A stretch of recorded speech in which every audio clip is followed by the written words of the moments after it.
Hello दोस्तों, peace with psychology में आपका स्वागत है।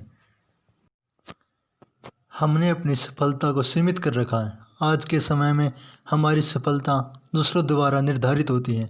आज कोरोना के कारण सभी परेशानी में हैं, लेकिन हमें अपनी परेशानियों को अपने लिए अवसर बनाना है।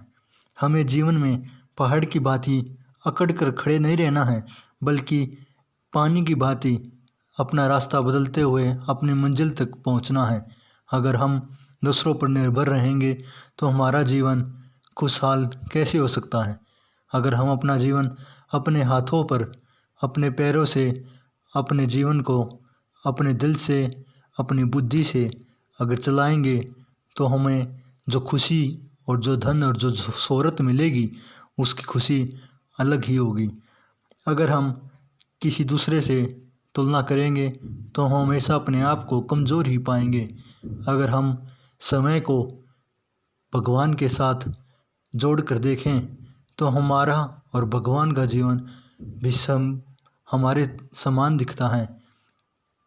भगवान जब धरती पर आए थे तो उन्होंने भी अनेक कठिनाइयों का सामना करना पड़ा था, और हम तो फिर भी इंसान हैं, तो हमारे जीवन में तो कठिनाइयाँ होंगी ही होंगी।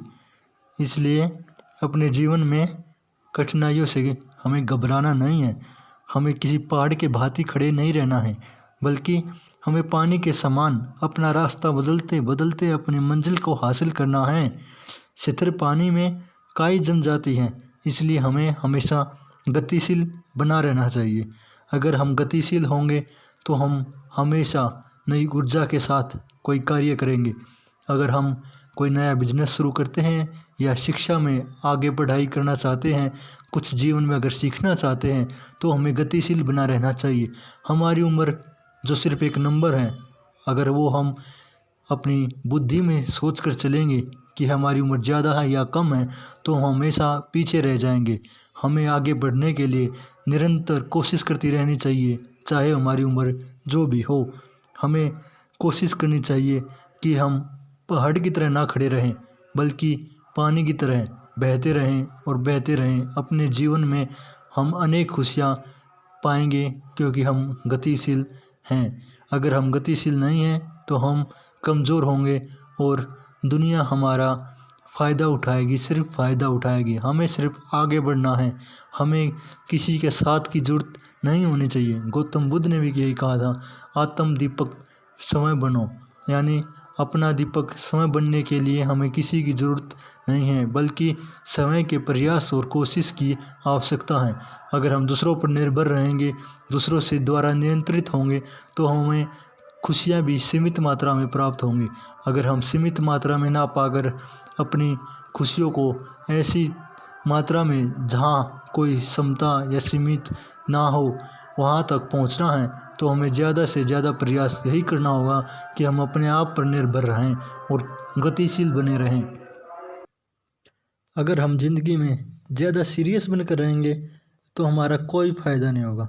अगर हम ज़िंदगी को थोड़ा मजाक के तौर पर इस्तेमाल करेंगे, आगे बढ़ेंगे, अगर हम मजाक मौज मस्ती करते हुए अपनी मंजिल की तरफ बढ़ेंगे, तो हमें जो ज़्यादा खुशी मिलेगी उसका अनुभव अलग तरह का ज़रूर मिलेगा।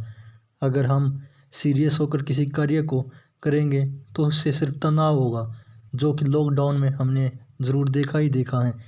अगर हम लोगों की बात करें तो 99.9% लोगों का काम सिर्फ या तो जलना है या दूसरों को देख के दुखी रहना है। हमें सिर्फ 0.01% लोगों में शामिल होना है। हमें उन 0.01% लोगों में शामिल होना है जिन्हें सिर्फ अपनी खुशी से मतलब होना चाहिए और आगे बढ़ने से मतलब होना चाहिए। हमें दुनिया के फैसलों का इंतज़ार नहीं करना चाहिए, हमें अपने फैसलों पर चलना चाहिए। अगर जीवन में खुशी चाहिए तो हमें किसी और पर निर्भर ना होकर अपने जीवन की डोर अपने हाथों में ही संभालनी चाहिए। अगर हम अपनी डोर कठपुतली की भांति किसी और के हाथ में देंगे तो हमें सारा जीवन नचाएगा ही नचाएगा, और हम अपनी खुशियों के लिए अपनी किस्मत को कोसेंगे। आप अपने जीवन में ज़रूर देखें कि आपके डोर किसके हाथ में है, आपके खुद के हाथ में है या फिर आपने अपने हाथ की डोर किसी और को सौंप रखी है। अगर तुम अपने आप को सबसे बेहतरीन साबित करना चाहते हो तो पहले समय से कहो कि तुम सबसे बेहतरीन हो। रोज़ सुबह उठो और अपने आप से कहो तुमसे बेहतरीन इस दुनिया में कोई भी नहीं। तुम जो चाहते हो वो तुम कर सकते हो, तुम्हें कोई भी नहीं रोक सकता। तुम जो चाहते हो वो प्राप्त कर सकते हो, तुम्हें किसी के साथ की ज़रूरत नहीं, तुम अकेले चल सकते हो।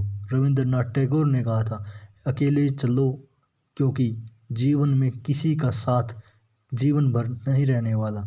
सभी अपना फ़ायदा चाहते हैं और अपना फ़ायदा प्राप्त करने के बाद सब तुम्हें छोड़कर चले जाएंगे। इसलिए दूसरों पर निर्भर रहने से अच्छा है अपने जीवन में कुछ अच्छा प्राप्त करने के लिए इतने गतिशील बनो, इतने निरंतरता के साथ आगे बढ़ो कि तुम्हें किसी की आवश्यकता ही ना रहे, और जो तुम्हें खुशियाँ प्राप्त होंगी उसका मोल अनमोल होगा।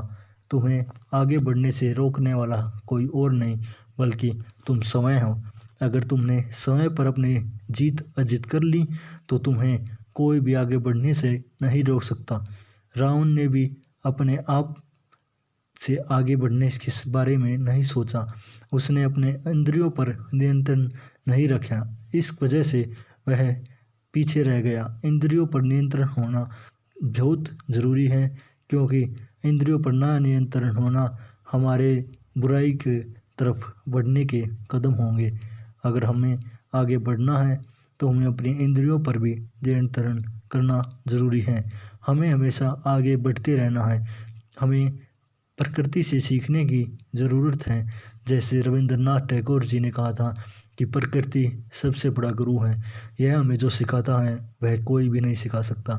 इसलिए हमें प्रकृति से सीखना चाहिए। प्रकृति में आज हम पानी पर अपने ज़रूर फोकस करेंगे, क्योंकि अगर हम पानी से सीखेंगे तो हम पाएंगे कि पानी जिस तरह अपने आप को किसी भी आकार में ढाल देता है, चाहे उसे आप बोतल में रख दो या फिर किसी कटोरी में रख दो या फिर किसी नदी में, यह अपने आकार को इस तरह निर्धारित करता है जिस तरह कोई वस्तु हो। अगर हम भी अपने आप को, अपने विचारों को इसी तरह निर्धारित करें जिस तरह पानी करता है, हमेशा अपने विचारों को बदलते हुए अगर हम आगे बढ़ते हैं, किसी बहस पर नहीं पड़ते हैं, अगर हम बहस में उलझते हैं तो इससे हमारा ही नुकसान होगा। इसलिए हमें कोशिश करनी चाहिए कि हम आगे बढ़ते रहें और पानी से कुछ सीखें। यही हमारे जीवन का सर्वोच्च लक्ष्य होना चाहिए। एक बार ज़रूर हमें यह ट्राई ज़रूर करना चाहिए कि क्या यह सच में हमारे ऊपर लागू होगा या नहीं। अगर हम पानी से सीखते हैं तो हम पाएंगे कि हम अपने जीवन को काफ़ी निरंतर और सरल बना रहे हैं। धन्यवाद।